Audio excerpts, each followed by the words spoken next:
Alhamdulillahillazi anzalal Qur'an hudan linnasi wa bayyinatin minal huda wal furqan. Wassalatu wassalamu ala asyrafil anam wa ala alihi wa ashabihil kiram, amma ba'du. Saudara-saudara hadirin yang saya hormati, yang berbahagia,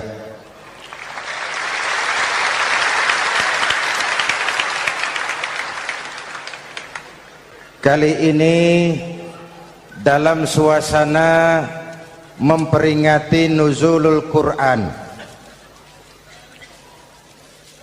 setiap penganut agama mempunyai kitab-kitab yang suci atau dianggap sebagai suci.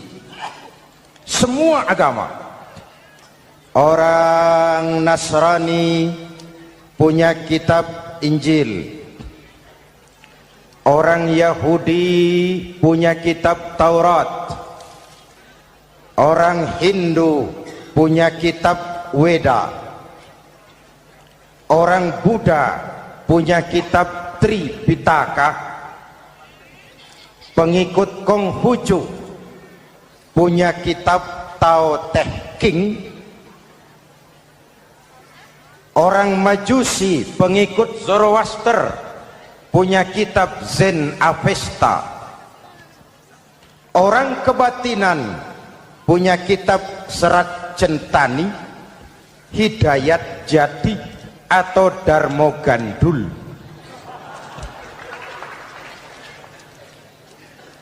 Kita umat Islam oleh Allah diberikan Al-Quran yang kita yakini sebagai kitab suci. Kunaon?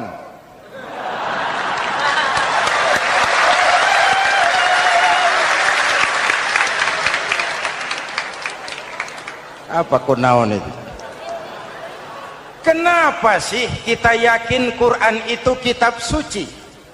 Pertama, ajarannya sesuai dengan fitrah manusia. Suatu kitab dinamakan suci kalau konsep ajarannya sesuai dengan fitrah.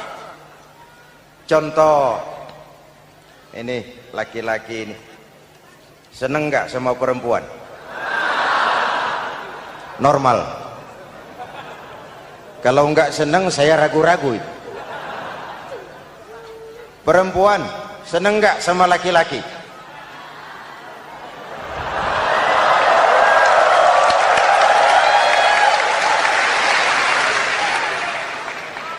Ini fitrah.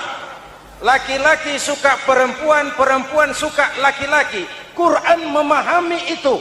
Hai laki-laki, kau senang dengan perempuan. Hai perempuan, kau suka dengan laki-laki. Oke, lewat sini, lewat pintu yang disebut nikah. Kalau kitab suci melarang nikah, itu bertentangan dengan fitrah manusia. Maka dalam Quran, mulai dari umat sampai ulama dan segala profesi dianjurkan nikah. Kalau kiai tidak boleh nikah, saya pilih mengundurkan diri, Pak.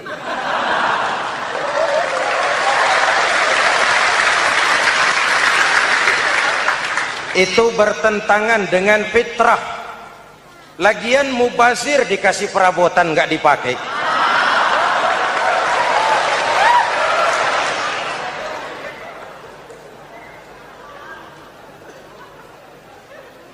Fitrah. Contoh lagi, manusia perlu makan.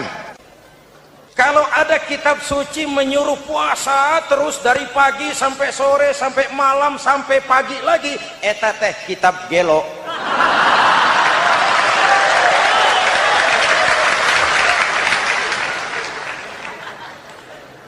Quran sesuai dengan fitrah. Puasa mulai dari imsak sampai datang waktu maghrib.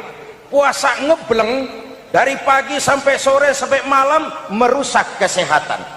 Malam berpuasa boleh bergaul dengan istri. Kenapa? Fitrah. Kalau siang tidak boleh, malam tidak boleh, sebulan penuh panas kepala.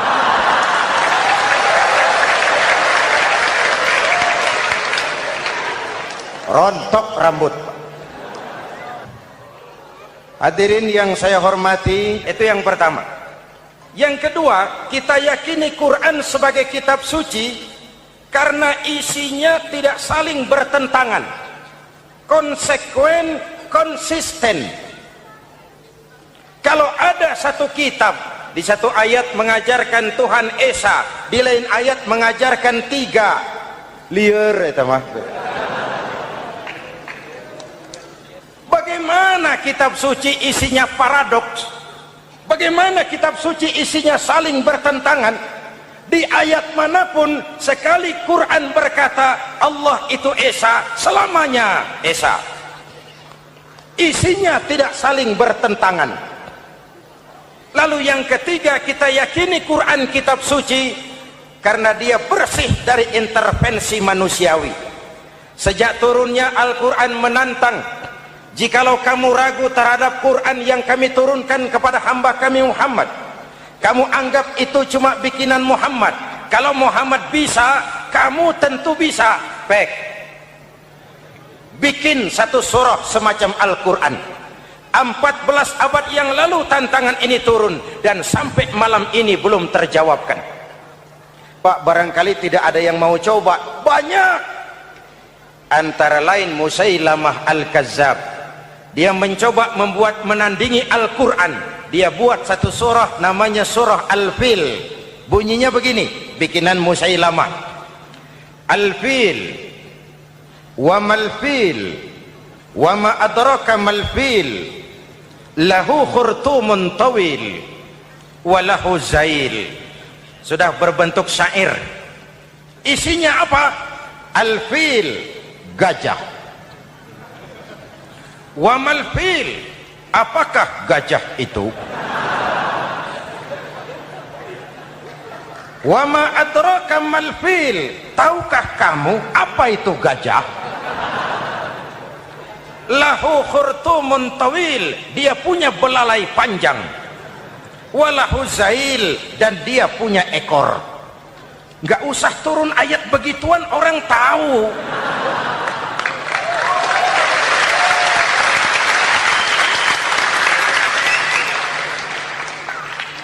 Kalau redaksi mendekati, maka isi jauh panggang dari api.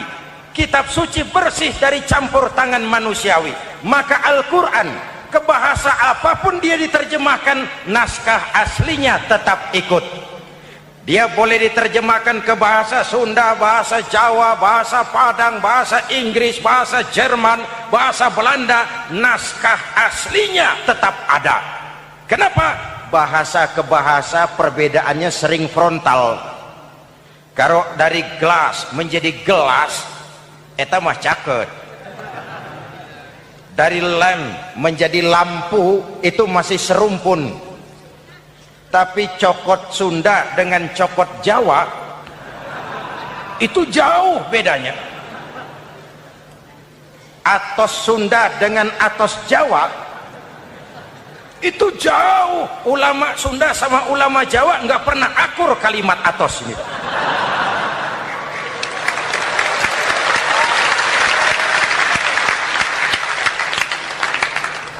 Inilah kebenaran janji Allah, inna nahnu nazzalna dzikra wa inna lahu lahafizun. Kami yang turunkan Al-Quran, kami yang akan menjaganya. Ribuan orang hafal Al-Quran. Lalu apa pesan-pesan misi utama Al-Quran? Pertama, menegakkan tauhid. Ini yang lebih dahulu. Membentuk kualitas sumber daya manusia dengan menanamkan nilai-nilai keimanan. Membebaskan dari ketergantungan kepada benda. Ya ayyuhan nasu ubudu rabbakumul ladzi khalaqakum. Hai manusia, Tuhanmu yang perlu kau sembah hanyalah Tuhan yang telah menciptakan kamu.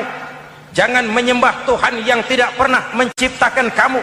Mengapa kau menyembah harta padahal dirimu lebih berharga dari harta? Kenapa kau menyembah pangkat dan jabatan padahal dirimu lebih berharga dari pangkat dan jabatan?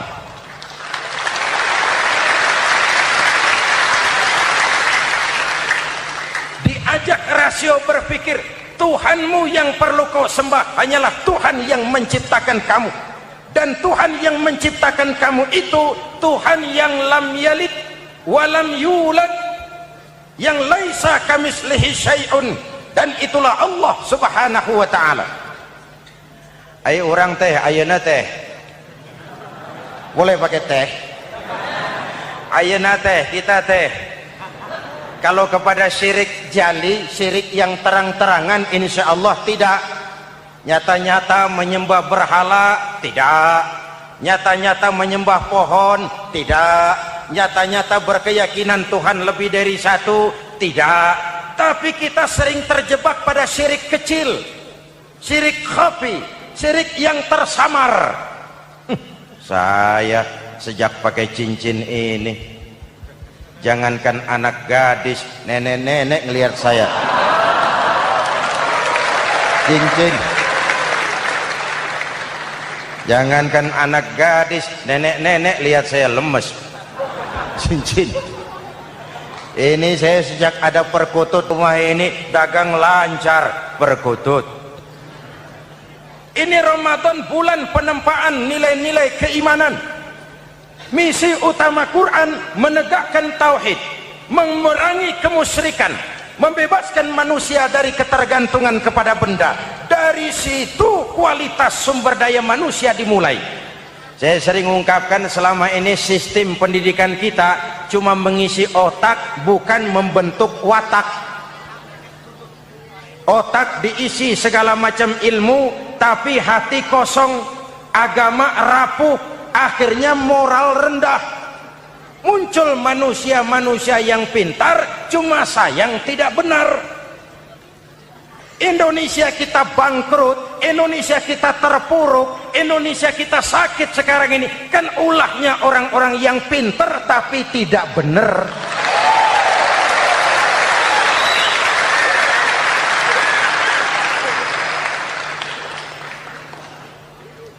Dan kalau saya bicara kayak begini, ini bukan pidato politik, ini nurani. Politik naon kadut.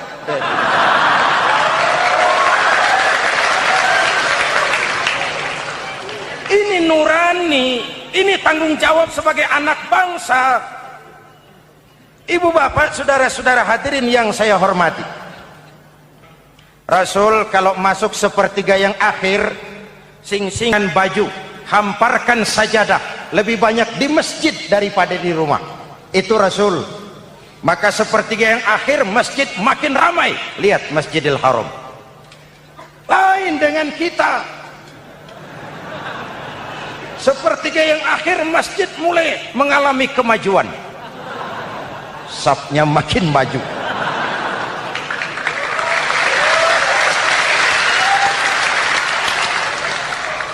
Pasar ramai, terminal beludak. Padahal sepertiga yang akhir itu puncak. Padahal di situ nilai tambah. Dan anggap ini Ramadan terakhir yang diberikan Allah kepada kita. Kenapa? Memang tidak ada jaminan tahun depan ketemu Ramadan lagi.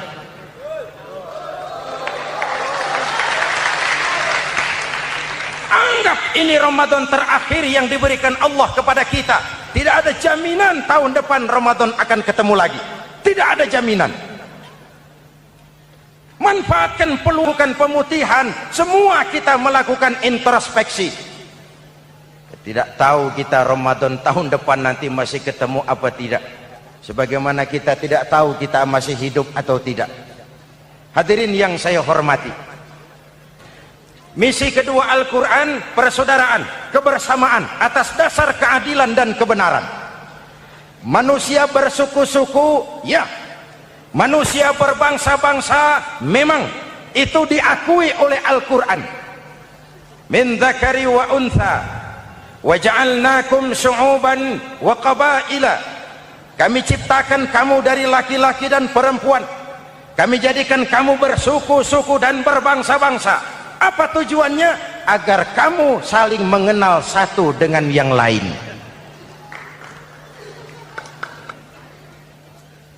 Yang terlepas dari ras, dari manapun orang datang, apapun warna kulitnya, dari suku apapun ia dilahirkan, kalau akidahnya sama, itu kan saudara kita.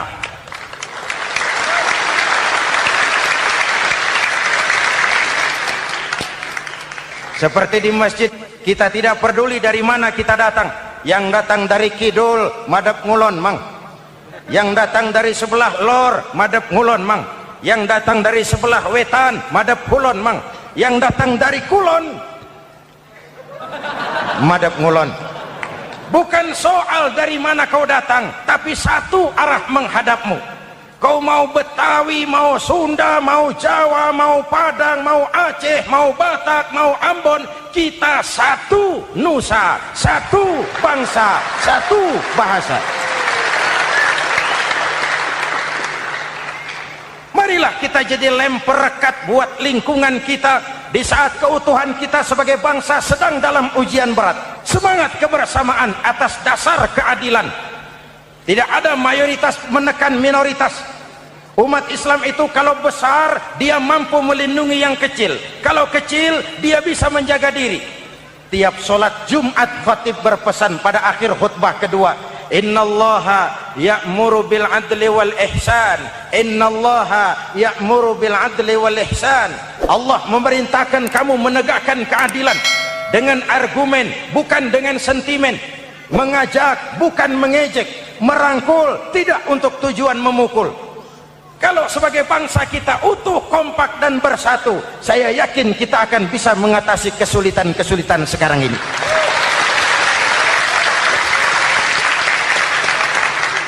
Kan kita prihatin kadang-kadang tawuran antar desa, antar RT, antar RW, antar kecamatan, sampai antar elit di atas. Makanya saya ulang lagi pesan ini, kalau elit di atas tawuran, jadilah penonton yang baik. Saudara-saudara kaum muslimin yang saya cintai, kita prihatin, kita seakan tercabut dari akar budaya kita sebagai bangsa. Kenapa kita yang berfalsafahkan Pancasila, kenapa kita yang berketuhanan yang Maha Esa tiba-tiba jadi beringas dan brutal? Ada maling ayam ketangkap, disiram bensin, dibakar hidup-hidup. Kok kita bisa begitu? Street justice, pengadilan jalanan mulai tegak. Iyalah kita tidak puas dengan kerja aparat kita, tapi jangan main hakim sendiri. Ini negara, bukan hutan.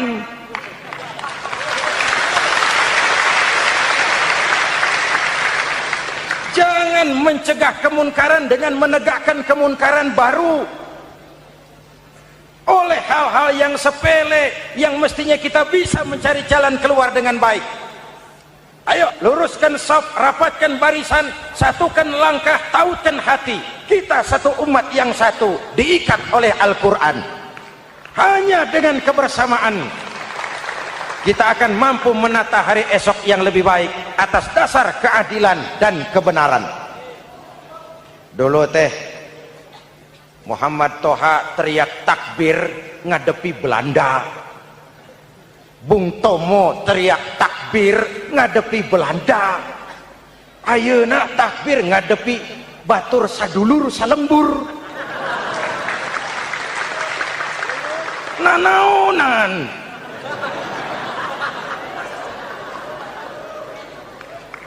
Bung Tomo teriak takbir, Muhammad Toha teriak takbir, yang dihadapi jelas penjajah Belanda.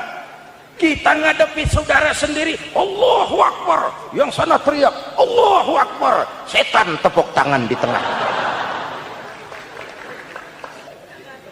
Yuk kita rukun, yuk kita kompak, yuk kita bersatu, yuk kita pulang, yuk.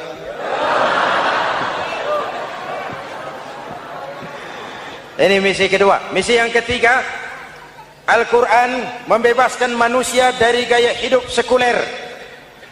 Quran mengingatkan, awas bung, ada hidup sesudah mati, ada akhirat sesudah dunia.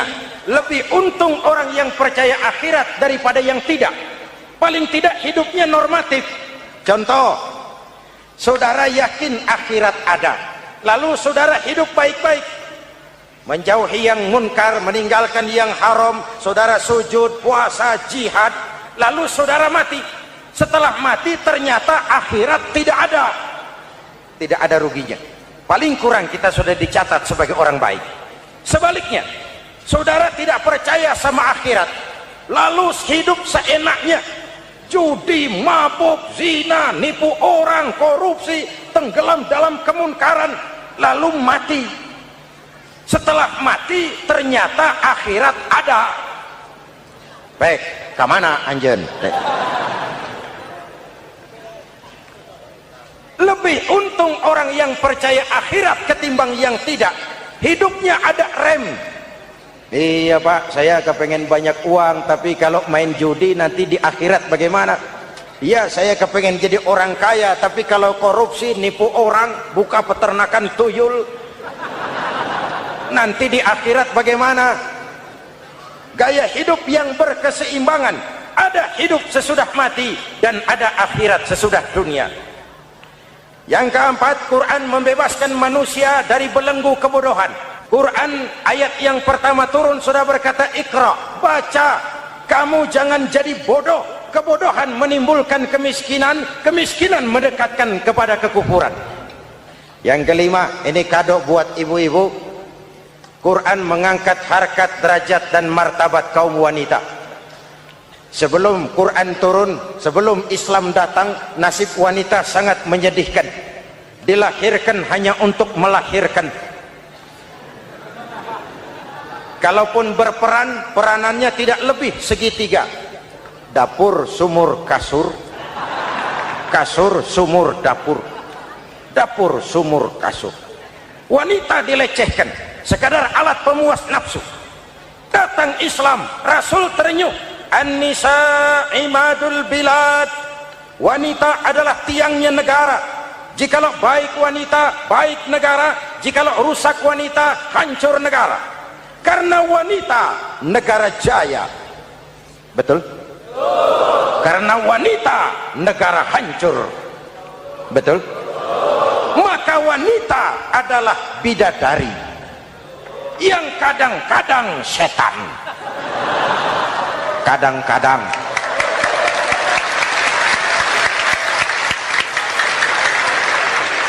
Ini yang hadir di sini bidadari semua. Ibu bapak, saudara-saudara hadirin yang saya hormati. Lalu bagaimana sikap kita terhadap Al-Quran? Quran sendiri menjelaskan, "Tsumma awrasnal kitaba alladzina istafaina min ibadina." Kemudian kami wariskan kitab Al-Quran yang kami pilih buat hamba-hamba kami yang terpilih. Luar biasa. Umatnya umat pilihan, Rasulnya Rasul pilihan, kitabnya pun kitab pilihan. Kami wariskan Al-Quran kepada hamba-hamba kami yang kami pilih. Bagaimana sikap mereka setelah menerima Al-Quran? Terbagi tiga.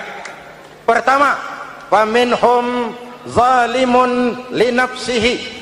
Di antara mereka ada yang setelah menerima Al-Quran lalu zalim kepada dirinya sendiri.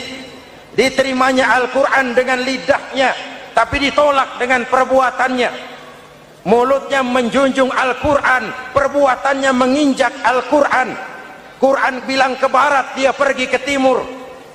Quran bilang ke selatan, dia berangkat ke utara. Quran bilang haram, dia terjang. Quran bilang halal, dia tidak mau. Orang seperti itu tidak zalim kepada Allah, tapi zalim kepada dirinya sendiri. Apa kalau kita tidak sholat, Allah rugi? Apa kalau kita tidak bayar zakat, Tuhan bangkrut? Apa kalau sedunia tidak ada yang sujud, Tuhan berhenti jadi Tuhan? Kita mau lakon apa, Allah tetap Allah. Kau mau jadi orang baik-baik, mau jadi bajingan paling tengik, mau jadi orang soleh, mau jadi orang salah, Allah tetap Allah. Kita hanya zalim kepada diri kita sendiri. Ini kelompok pertama, menerima Quran dengan ucapannya tapi menolak dalam perbuatannya. Mudah-mudahan kita yang termasuk golongan ini, amin. Yang kedua, wa minhum muqtasid. Di antara mereka ada yang menerima Quran 50-50, separuh-separuh. yang enak dilaksanakan, yang berat ditinggal. Padahal pada sisi lain Quran mengajarkan masuklah ke dalam Islam secara total, kafah, jangan separuh-separuh. Ini watak munafik. Kalau dilihat Islam menguntungkan, rame-rame teriak Islam. Ketika diminta berjihad, diminta berkorban, diminta zakat, rame-rame mengundurkan diri. Saya bangkrut pak, saya miskin pak, saya pailit pak. Mental itu dalam awal-awal Baqarah dijelaskan. Kullama adha'a lahum masyaw fi wa idza adlama alaihim qamu. Kalau terang mereka berangkat, kalau gelap mereka mandek. Itu ciri orang munafik beragama. Kalau Islam menguntungkan, rame-rame teriak Islam. Ketika diminta berjihad, berkorban, berjuang, rame-rame mengundurkan diri. Muqtasid. Golongan yang ketiga, ini yang ideal. Wa minhum sabiqum bil khairati biiznillah. Di antara mereka ada yang setelah menerima Al-Quran lalu berlomba-lomba mengamalkannya, berlomba-lomba melaksanakannya. Jangan sampai yang baca Quran dengan suara merdu dapat piala, yang mengamalkan Quran dengan konsekuen dapat penjara.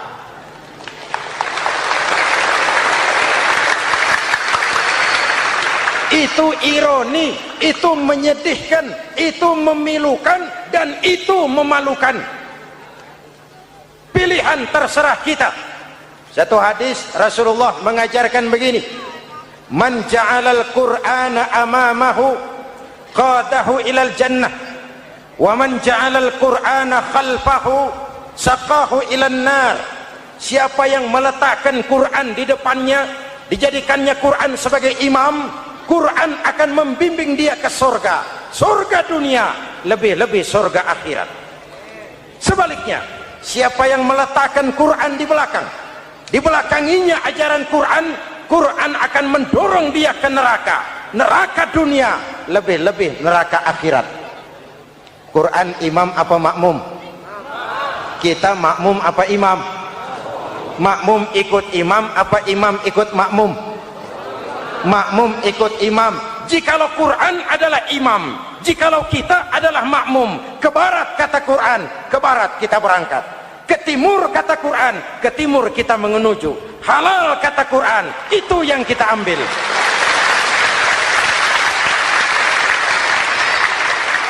Mari kita jadikan Ramadan sebagai bulan di mana sedikit demi sedikit kita berupaya kembali menjadi generasi yang Qurani.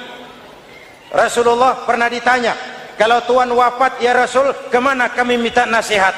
Aku tinggalkan kamu dua nasihat. Satu yang diam saja, satu yang bisa bicara. Yang bisa bicara apa ya Rasul? Al-Quran. Minta nasihat Quran. Yang diam saja apa ya Rasul? Maut.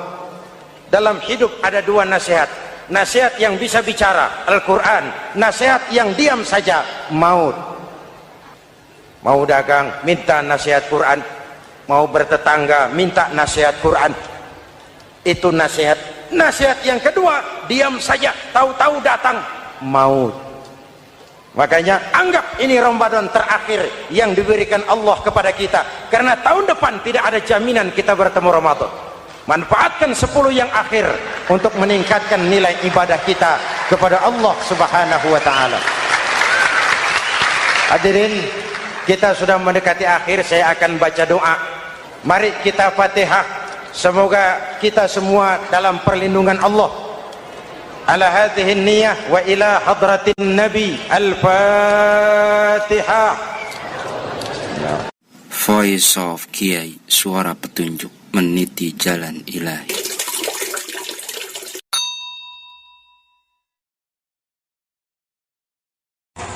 Alhamdulillahillazi anzalal Qur'an hudan linnasi wa bayyinatin minal huda wal furqan. Wassalatu wassalamu ala sayyidina Muhammadin wa ala alihi wa ashabihi al-kiram, amma ba'du. Bapak Wali Kota Madya Surabaya yang saya hormati, Bapak Ketua DPRD, Bapak Kepala Depdikbud Jawa Timur, hadirin hadirat, terutama anak-anakku OSIS SMA Negeri Komplek Wijaya Kusuma, serta para pemuda-pemudi yang saya cintai. Seperti halnya Bapak Wali Kota tadi, saya pun bangga dan terharu betapa anak-anak kita telah melakukan satu upaya dengan mengerahkan segala kemampuan yang mereka miliki untuk menyelenggarakan malam nuzulul Quran ini. Semoga ini pertanda semakin dekatnya generasi muda Islam di Surabaya ini dengan tuntunan Al-Quranul Karim. Saudara-saudara, ada 317 yang memang tidak boleh dilupakan oleh kita umat Islam Indonesia. 317. Pertama, 17 Ramadan. Yang kedua, 17 rakaat. Dan yang ketiga, 17 Agustus. Apa hubungannya? Mari kita lihat. Saya mulai ronde pertama. 17 Ramadan. Setiap agama mempunyai kitab-kitab yang dianggap suci. Orang Yahudi punya kitab Taurat. Orang Nasrani punya kitab Injil. Orang Buddha punya kitab Tripitaka. Orang Hindu punya kitab Weda. Orang Majusi punya kitab Zen Avesta. Orang Konghucu punya kitab Tao Te Ching. Orang kebatinan punya kitab Serat Centani, Hidayat Jati, Darmo Gandul.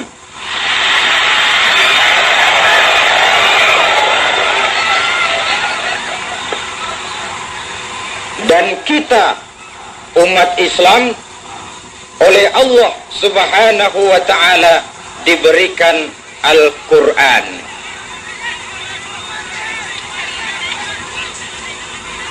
Ya, tempatnya diatur, tapi yang ceramah seorang saja ya.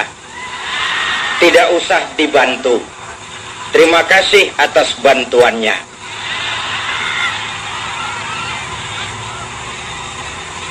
Kalau demikian banyak kitab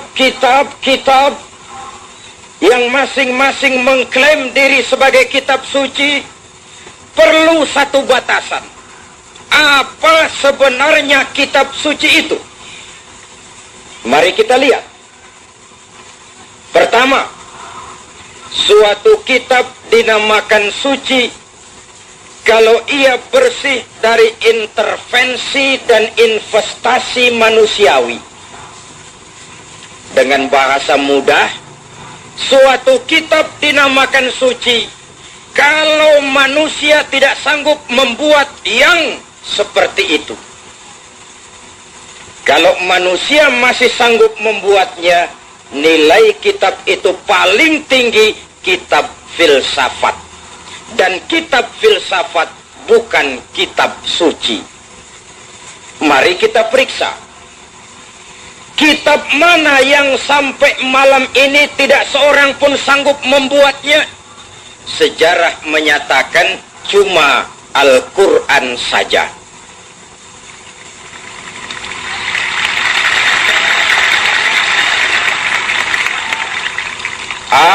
Barangkali belum pernah ada yang mencoba, Pak. Sudah. Sejak turunnya 14 abad yang lalu, Quran telah menantang. Wa in kuntum fi raibin mimma nazzalna ala abdina fa'tu bi suratin min mislih wad'u syuhada'akum. Kalau kamu ragu terhadap Al-Quran yang kami turunkan kepada hamba kami Muhammad, kau anggap Quran cuma buatan Muhammad saja, cobalah kau buat satu surah semacam Quran, ajak seluruh teman-temanmu kalau kamu memang merasa benar. Sejak tantangan ini turun sampai malam ini, tidak seorang pun sanggup membuatnya, karena Quran baik isi maupun redaksi langsung dari Allah Subhanahu wa ta'ala. Yang kedua, suatu kitab dinamakan suci kalau ajarannya sesuai dengan fitrah manusia. Manusia laki-laki perlu wanita. Perlu apa tidak? Normal. Kalau ada kitab suci melarang orang untuk kawin, kesuciannya perlu dipertanyakan. Kenapa? Bertentangan dengan fitrah manusia. Voice of Kiai. Manusia perlu makan. Kalau ada kitab suci menyuruh manusia puasa terus sore, pagi, malam sampai pagi lagi, itu kitab edan.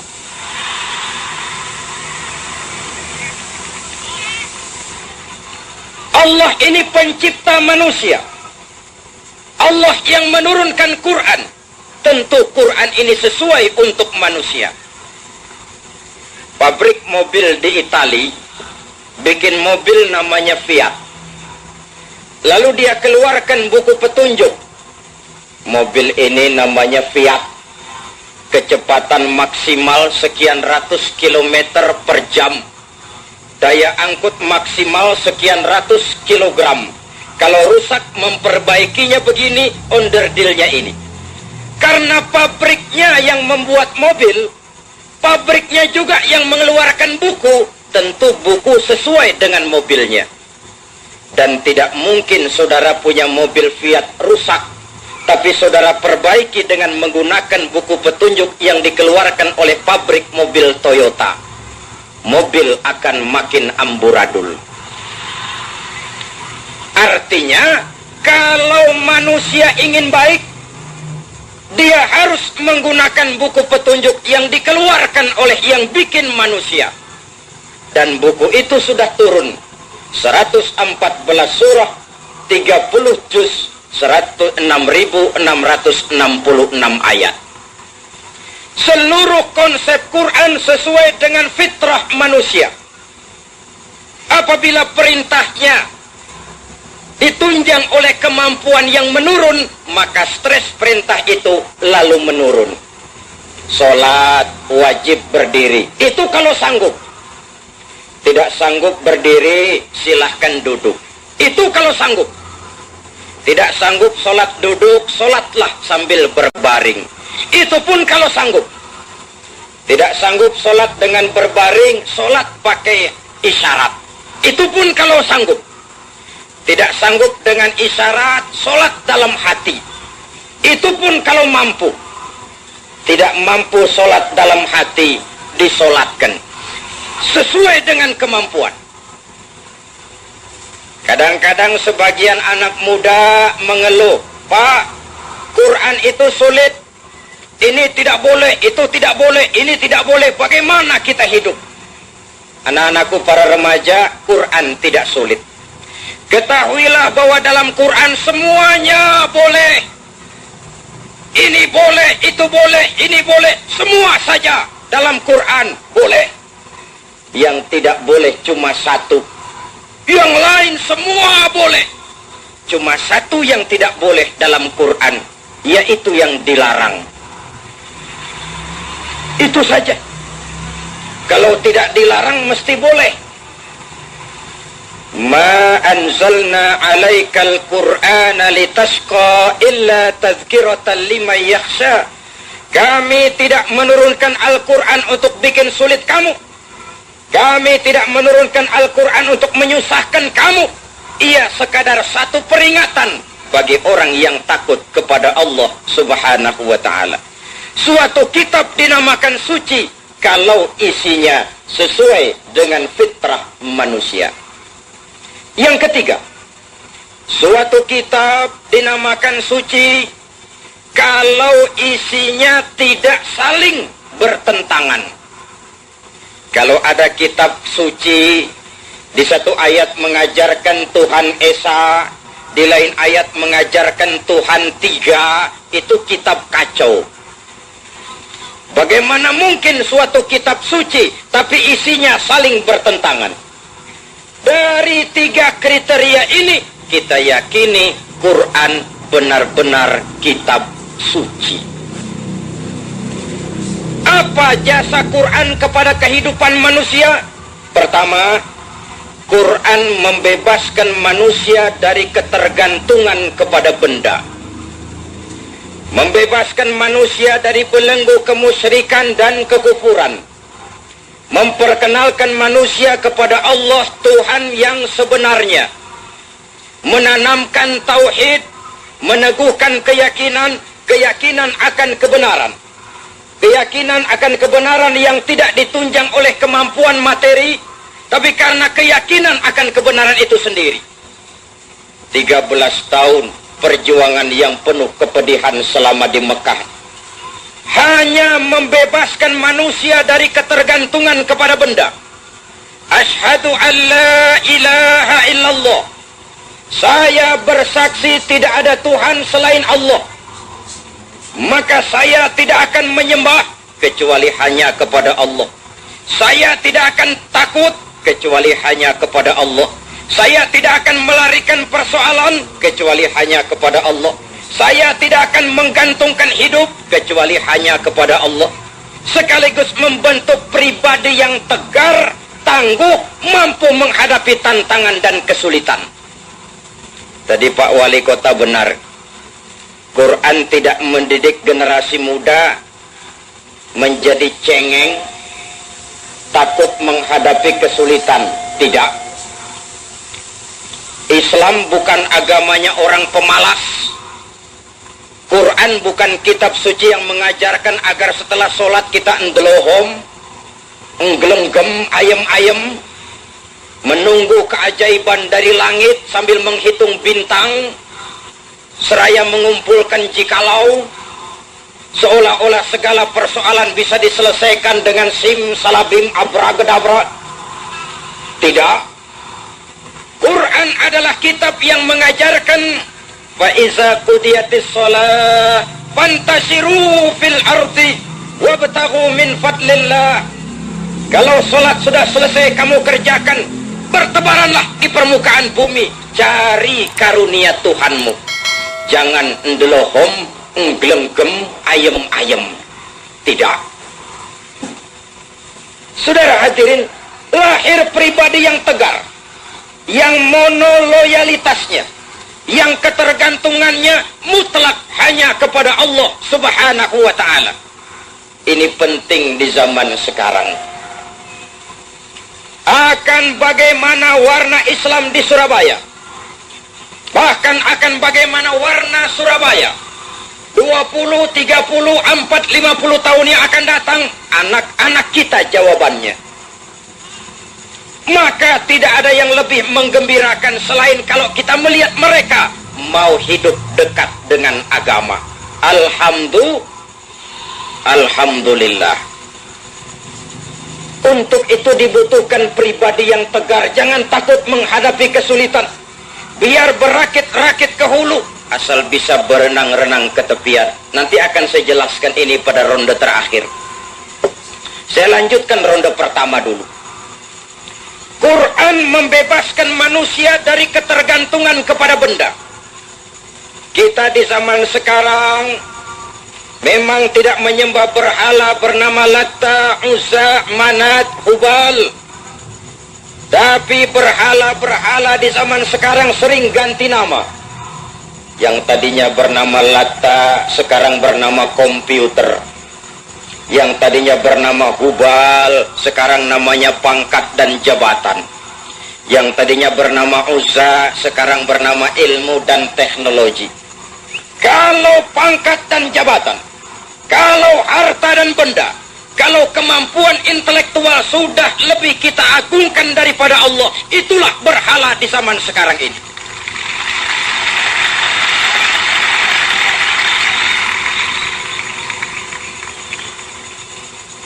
Mari menjaga sebersih-bersih tauhid, memelihara semantap-mantap iman, sebab dari sini lahir kepribadian yang tegar, yang hanya mempunyai satu ketergantungan kepada Allah Subhanahu wa ta'ala.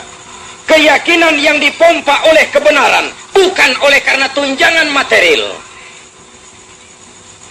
3 hari sebelum puasa, pagi-pagi setelah sholat subuh, datang tamu ke rumah saya. Selamat pagi Pak Zain. Selamat pagi. Bisa bicara 4 mata? Bisa. Bisa, kebetulan mata saya utuh. Mari silakan masuk ke dalam. Di dalam dia perkenalkan diri. Perkenalkan Pak Zain, saya pendeta. Ya, kalau pendeta kenapa? Saya juga doktor. Lalu, dosen sekolah tinggi teologi yang mencetak calon-calon pastor. Apa hubungannya dengan saya? Terus terang Pak Zainuddin, saya dan teman-teman paling benci dengar pidato Pak Zainuddin. Saya bilang bagus. Pidato Pak Zainuddin di Jawa Barat, Jawa Tengah, Jawa Timur, di Sumatera Utara, di Sulawesi Selatan, bikin telinga kami merah. Lalu bagaimana? Sekarang tiap pagi saya dengar pidato Pak Zainuddin. Di mana? Di radio. Lalu dari telinga saya merah sampai biru sampai putih sampai saya tenang sekali. Maksudnya, saya pikir kok iya ya, kok logis bahwa keyakinan tidak bisa ditegakkan dengan supermi.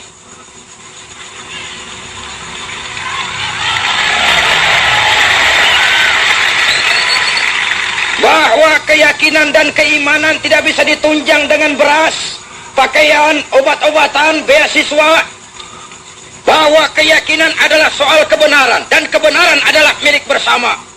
Perang dalam batin saya, sampai saya memutuskan harus ketemu Bapak. Ini kedatangan saya yang keempat, Pak. Maksudnya apa? Tolong jangan ditunda, Pak. Pagi ini bimbing saya mengucap 2 kalimat syahadat.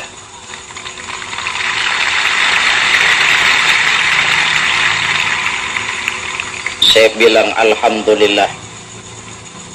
Bahwa keyakinan ini soal kebenaran. Kebenaran adalah milik bersama. Seluruh manusia berasal dari Allah Tuhan yang sama. Rasul yang 25 sumbernya sama, Allah yang sama. Ajaran mereka tentang Allah pasti sama.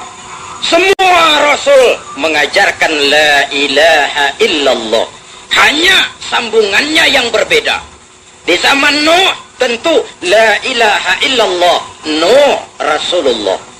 Di zaman Ibrahim la ilaha illallah, Ibrahim Rasulullah. Di zaman Musa la ilaha illallah, Musa Rasulullah. Di zaman Isa la ilaha illallah, Isa Rasulullah. Di zaman Muhammad sampai hari akhir la ilaha illallah, Muhammadur Rasulullah. Esensinya sama, la ilaha illallah. Jadi kalau ada Rasul tidak mengajarkan la ilaha illallah, jelas itu Rasul assembling, pabriknya lain. Nah, adik-adik remaja, kau calon pemimpin. Akan bagaimana warna Indonesia? akan bagaimana warna Islam di Indonesia, kau jawabannya. Sebagai calon pemimpin, kau harus memantapkan imanmu lebih dulu. Di sini segalanya bertumpuk, di sini segalanya berakar dan mendasar. Dari iman terbentuk stabilitas temperatur batin. Pengalaman mengajarkan banyak orang di tengah jalan mengalami pergeseran nilai. Kita dukung, kita sanjung, kita puji, kita puja, akhirnya mengecewakan kita. Istilah gampang saya, banyak orang teriak-teriak, berantas korupsi, ganyang korupsi, cuma karena belum dapat kesempatan. Tapi pada satu saat kalau dia naik dapat kesempatan, korupsinya lebih sadis dari yang diteriakinya. Kita tidak akan bisa berharap banyak. Kalau iman sudah tertanam, lihatlah bakatmu. Saya kepingin jadi ABRI. Oke, selesai SMA, berangkat kau ke Magelang. Masuk AKABRI, tapi iman mantapkan dulu. Nanti kau keluar dari AKABRI, jadi jenderal beriman. Karena jenderal beriman, lalu berjuang bersama ulama. Bukan nangkepi ulama, berjuang bersama ulama.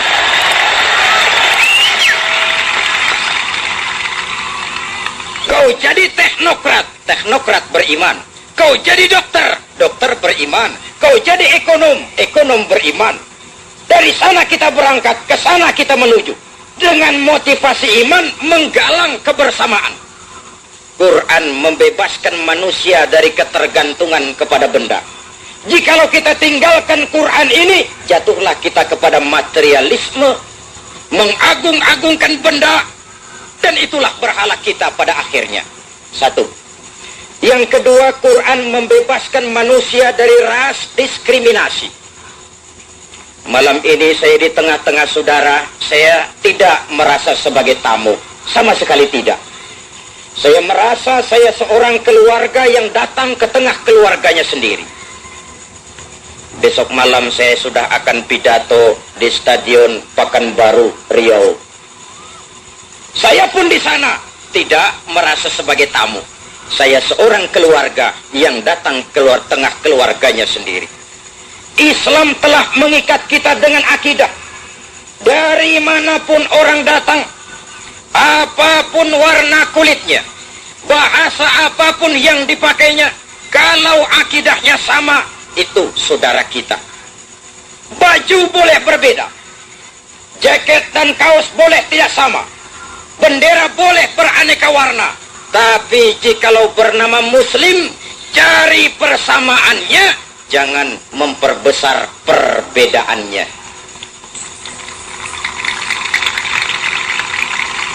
Sudah lewat masanya di mana umat Islam berpecah karena persoalan kecil yang tidak prinsip. Sudah datang waktunya kita menyusun saf yang lebih teratur dan terarah. Lebih mencari persamaannya, jangan memperbesar perbedaannya. Istilah saya, yang NU, marilah jadi NU yang baik. Yang Muhammadiyah, marilah jadi Muhammadiyah yang baik. Yang Persis, marilah jadi Persis yang baik. Mari menyadari, musuh NU bukan Muhammadiyah, musuh Muhammadiyah bukan NU. Musuh kita bersama, maksiat, munkarat, kebatilan, kezaliman, kemiskinan, kebodohan, keterbelakangan. Yang musuh jadikan musuh, yang teman mari kita rangkul. Jangan yang teman dijadikan musuh, lawan malah dirangkul. Mematikan roh jihad kita. Islam telah mengikat kita dengan akidah. An-nasu kulluhum li Adam wa Adam min turab. La fadla li Arabiyyin ala ujamiyyin illa bitaqwa. Seluruh manusia berasal dari Nabi Adam. Nabi Adam diciptakan dari tanah. Tidak ada kelebihan orang Arab dengan yang bukan Arab kecuali takwanya. Apa kalau saya pakai serban saya lebih takwa dari saudara? Tidak. Apa kalau saya pakai peci saya lebih takwa dari saudara? Tidak. serban dan peci cuma sekadar kulit. Kulit perlu, tapi isi lebih penting. Persamaannya yang kita cari, jangan perbedaannya yang kita angkat ke permukaan. Orang tahu, apalagi di Jawa Timur, kalau Islam dihantam terang-terangan, itu yang paling bodoh juga mesti marah. Kenapa? Sebodoh-bodohnya kita punya modal positif, fanatisme agama. Saya memang tidak sholat mas, tapi agama saya kau hina, tak celuhurit sampean. Fanatisme itu ada. Maka orang pun lalu belajar dari Snokor-Gerounya. Orang pun lalu belajar dari Van der Plas. Kalau Islam dihantam secara frontal, mereka pasti bangkit. Mau menghantam Islam, masuk ke dalam. Pakai pakaian orang Islam. Perlu pakai serban, serbanan. Perlu pakai peci, pecian. Tidak bisa assalamualaikum, latihan assalamualaikum. Masuk ke tengah umat Islam, bicara secara Islam, bikin kacau Islam dari dalam. Snokor-Gerounya boleh modar, Van der Plas boleh mati, tapi taktik, strategi, siasat dari Snok abad sekarang, dari Van der Plas zaman ini, terus dilakukan oleh orang-orang yang tidak senang melihat umat Islam ini bersatu. Kepada anak-anakku OSIS, jadikan peristiwa malam ini sebagai momentum untuk lebih menjalin kebersamaan. Menjalin kebersamaan hanya dengan satu kebersamaan. Kita bisa berbuat lebih banyak. Ya, untuk kepentingan agama, bangsa, dan negara yang kita cintai ini. 2. Yang ketiga, Quran membebaskan masyarakat manusia dari kebodohan. 14 abad yang lalu, dari sebuah kota kecil yang tidak ada dalam peta, keluar seruan, utlubil ilma minal mahdi ilal lahdi. Jauh sebelum UNESCO mencanangkan program yang mereka namakan Long Life Education, Quran sudah memberikan gebrakan. Ayat yang pertama turun saja sudah Iqra, Iqra, baca. Seolah Allah cuma tidak langsung saja berkata, hai umat Islam, kamu jangan jadi bodoh. Kebodohan menimbulkan kemiskinan, kemiskinan menyebabkan kebodohan. Paling celaka kalau dia kompak. Sudah miskin, bodoh lagi. Kompak namanya itu. Baca. Apa yang harus kita baca? Ayat Allah. Ada berapa ayat Allah? Ada 2. Ada ayat yang tercipta oleh Allah, namanya alam. Itu harus dibaca. Angkasa luar, ayat Allah. Baca. Pakai apa? Pakai ilmu astronomi. Bumi kita, ayat Allah. Baca. Pakai ilmu geologi. Laut kita, ayat Allah. Baca. Pakai ilmu oceanografi. Struktur tubuh kita, ayat Allah. Baca. Pakai ilmu anatomi.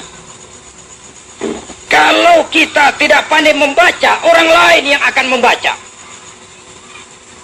Hutan kita, ayat Allah. Siapa yang rajin baca? Orang Korea. Maka hutan kita dibabat Korea.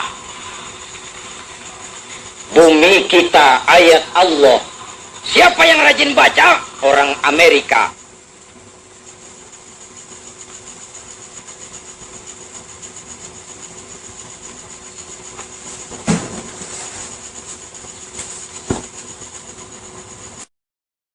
Ayat Allah.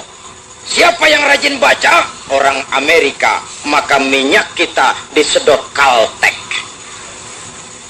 Laut kita, ayat Allah. Siapa yang rajin baca? Jepang. Maka kekayaan laut kita dikuras Jepang. Saya tidak rasialis. Saya tidak anti Cina. Saya tidak anti Jepang, saya tidak anti Korea, saya cuma ingin bangsa saya maju. Saya cuma berkeyakinan Indonesia adalah untuk Indonesia.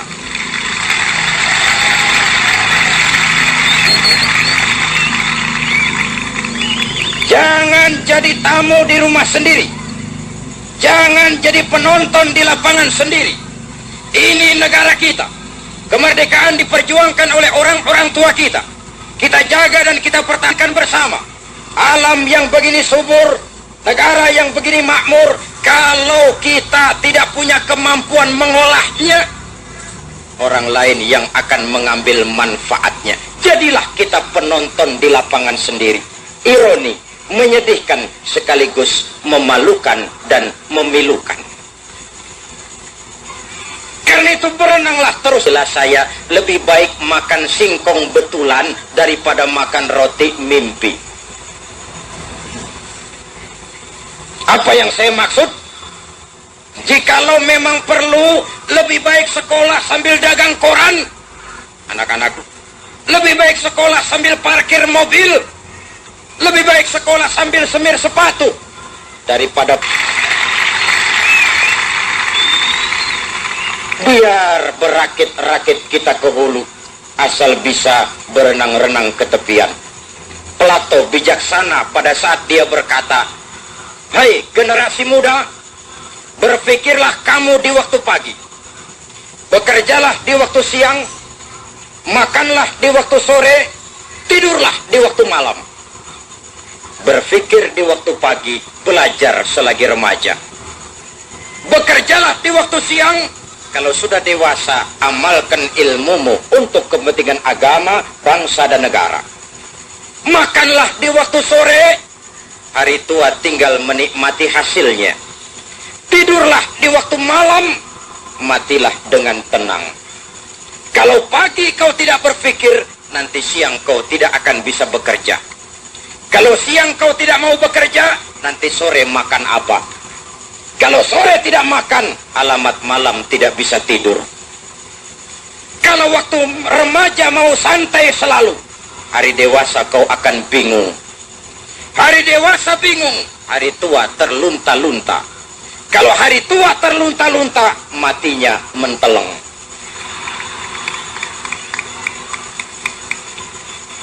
Ingin jadi pohon tinggi, harus berani tertiup angin. Semakin tinggi pohon, semakin keras angin. Takut tertiup angin, tidak usah jadi pohon tinggi. Silahkan jadi rumput. Tidak ditiup angin memang, tapi diinjak kerbau. Tidak ada yang tanpa resiko. Semakin tinggi cita-cita dan keinginan, semakin banyak kita harus berbuat. Saudara hadirin yang saya hormati, ilmu, ayat yang tercipta. Yang kedua, ayat yang terucap oleh Allah, wahyu namanya. Malam ini kita peringati turunnya Al-Quranul Karim. Bagaimana sikap kita terhadap Al-Quran, ayat yang berbentuk wahyu yang terucap oleh Allah? Nabi memberikan pilihan. Man ja'alal Qur'ana amamahu qadahu ilal jannah. Wa man ja'alal Qur'ana amamahu qadahu ilal jannah. Wa man ja'alal Qur'ana khalfahu saqahu ilan nar. Siapa yang menempatkan Al-Quran itu di depannya, dijadikannya Al-Quran sebagai imam, maka Quran akan membimbing dia ke surga. Surga dunia, lebih-lebih surga akhirat. Sebaliknya, siapa yang menjadikan Quran sebagai makmum, di belakanginya Al-Quran, maka Quran akan mendorong dia ke neraka. Neraka dunia, lebih-lebih neraka akhirat. Pilihan terserah kita. Mau menjadikan Quran sebagai imam ataukah sebagai makmum. Idealnya dan sesuai dengan keyakinan kita, Quran itu adalah imam. Kalau Quran imam, kita adalah makmum. Resikonya, makmum wajib ikut imam. Imam ruku, kita ruku. Imam sujud, kita sujud. Ke barat kata Quran, ke barat kita pergi. Ke timur kata Quran, ke timur kita menuju. Halal kata Quran, tinggalkan itu. Haram menurut Quran, tinggalkan itu. Halal kata Quran, ambil itu. Makmum. Saudara hadirin yang saya hormati, untuk berimam kepada Al-Quran, bagaimana jalan yang harus kita tempuh? Pertama, jadikan membaca Al-Quran salah satu kegemaran dalam hidup. Iya, tidak apa-apa. Sebentar. Jadikan membaca Al-Quran salah satu kegemaran dalam hidup. Terutama anak-anakku para remaja, bahwa kalian senang kepada suaranya Madonna, tidak jelek. Kalian suka kepada suaranya Michael Jackson, silahkan. Sekalian suka kepada suaranya Andy Williams, silahkan. Tapi jangan sampai penghargaan kita kepada semua itu mengalahkan penghargaan kita kepada bacaan Al-Quranul Karim. Mari kita hidupkan rumah tangga Islam dengan bacaan Al-Quran. Bukankah Nabi berpesan, nawiru buyutakum bitilawatil Quran, sinari rumah tanggamu dengan bacaan Al-Quran. Listrik hanya sanggup menerangi gelap, tapi tidak akan sanggup menerangi hati manusia.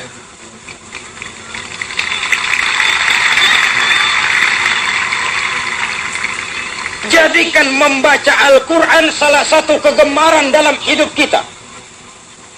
Yang kedua, setelah menanamkan kegemaran membaca, usahakan memahami isinya.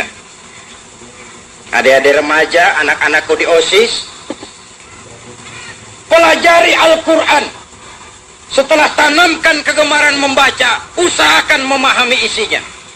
Bagaimana caranya? Mudah. Kalau ingin tahu cara bikin tahu, jangan bertanya kepada montir mobil. Montir mobil jenius, ahli bab mesin. Tapi kalau akan tanya tentang caranya membuat tahu, bertanyalah kepada tukang tahu. Artinya menurut bahasa Al-Quran, fas'alu ahla dzikri in kuntum la ta'lamun. Kalau kamu memang tidak tahu, bertanyalah kepada yang tahu. Siapa yang tahu Al-Quran? Ya tentu orang yang ahli di bidang itu, para ulama, para kiai, para ustadz. Saya perlu mengingatkan ini, sebab belakangan ini sering muncul orang-orang yang hanya mengandalkan kemampuan intelektual, lalu mengutak-ngutik Al-Quran menurut kemampuan intelektualnya, yang kadang-kadang bahasa Arab pun mereka tidak mengerti. Disesuaikannya Al-Quran dengan penalaran intelektual, maka sering timbul pendapat yang aneh, nyeleneh. Ayat Quran itu elastis, dibawa kemana saja mau. Dibawa kemana saja ayat Quran itu mau. Elastis, mudah dimanfaatkan. Karena itu saya termasuk yang bersyukur Pak Wali dengan berlakunya asas tunggal. Sebab setelah asas tunggal ini tidak ada lagi yang perang ayat tanding hadis. Hadirin yang saya hormati, apapun yang terjadi di lapangan ini, saya mengharap saudara-saudara kita semua tetap bisa menjaga ketenangan, keamanan, dan ketertiban. Mari kita buktikan bahwa kita datang kemari bukan untuk hura-hura. Kita datang kemari untuk satu niatan yang luhur, menjaga iman, memantapkan akidah. Saudara hadirin, untuk lebih menenangkan suasana, Saya mengajak kita semua kembali mengumandangkan salawat badar.